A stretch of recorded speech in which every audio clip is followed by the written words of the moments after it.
At the end of last year, Donald Trump said that the UN was just a club for people to get together, talk, and have a good time. He also said that things will be different going forward. So what actually is the UN, and what might be wrong with it? The UN was set up in 1945 after World War II, with the idea of avoiding another large-scale war. It replaced the League of Nations, which was a similar organisation set up after World War I with the intention of avoiding another large-scale war. Spoiler alert, that one failed. Clearly the UN has not stopped all war. There have been over 200 armed conflicts since World War II. To be fair, there hasn't been a third world war. We came pretty close with the Cuban Missile Crisis, then again in the 1980s, and perhaps we would have again had Clinton become president, but the biggest war the world has seen since 1945 was the Second Congo War. That killed around 5 million people. There were also around 40 million people killed within the Soviet Union, and 70 million killed in Communist China, but no war was the scale of World War II, but killed roughly the same amount that died under Mao. Unlike the League of Nations, the UN has its own peacekeepers, and many more supporting organisations.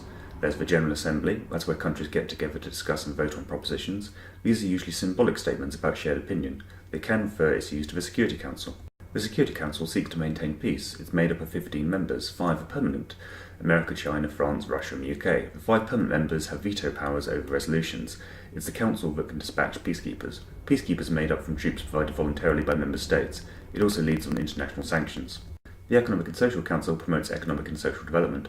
There are a lot of different organisations under this umbrella, like the World Health Organization, the World Bank and the IMF, but also a lot you've probably never heard of, with the intention of encouraging developments and standardisation in various practices.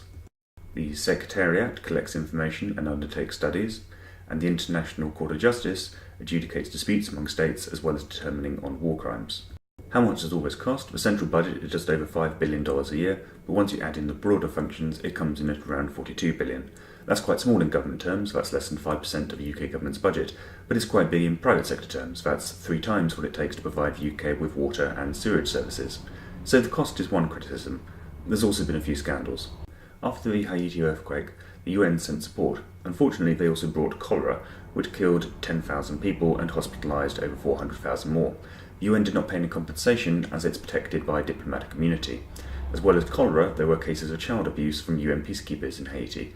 There have also been cases in Sudan and Central African Republic, and there's currently some investigations ongoing into some really dark stuff.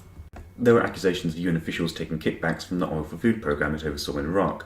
Some pleaded guilty. It has also drawn criticism for the Human Rights Council, a body that's responsible for promoting and protecting human rights, currently having among its members Egypt, Rwanda, China, Iraq, Saudi Arabia and Cuba. Let that sink in. Some have also criticised the UN for being biased towards certain countries. This chart, created by UN Watch, who you can follow on Twitter, for August 2015, shows that Israel has received 62 human rights condemnations, while 0 for China, Cuba, Egypt, Turkey and Saudi Arabia. With regard to the various bodies, there is a general question about whether centralised standardisation is beneficial or whether it limits diversity, innovation and is subject to corporate lobbying. There's also been a great deal of criticism towards the IMF, too much for this short video. So what has the UN done well? Despite some of the problems, there have been some benefits from peacekeepers and humanitarian aid being provided. Some World Heritage sites have been provided with funding to be preserved, and the World Health Organization heavily contributed to the eradication of smallpox.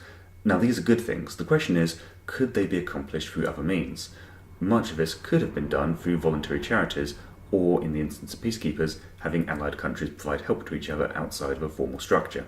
It may be possible to see the UN scale back to just be a form for international dispute resolution, with everything else devolved to national governments and charities. An argument for doing this is that if left unchecked, bureaucracies grow and seek to gain more control and power. The more distant the organisation, the less they can be held to account by ordinary people. Honestly, how many of these organisations have you even heard of? To what extent are you able to hold their policies to account? The crux of the left-right political divide is for the left to go for centralised control and the right to go for individual liberty. The leftist will see a problem and seek to set up a government organisation to deal with the problem. Someone on the right will seek to fix the problem directly. Much of the UN is predicated on the basis of there needing to be a centralised organisation. Side fact, one of the UN's founders, Alga Hiss, was later convicted of being a communist spy in the US State Department. To be clear though, I'm not saying people at the UN are communists, just that the structure is one of centralised control, as opposed to an ideologically different model of completely devolved power. Your views on what the UN should look like may well be influenced by your overall political ideology. There hasn't really been much of a public debate on its pros and cons, but this might change depending on what the Trump administration proposes. Trump has a distrust for politicians and is likely to take issue with how much the US funds the UN compared to everyone else.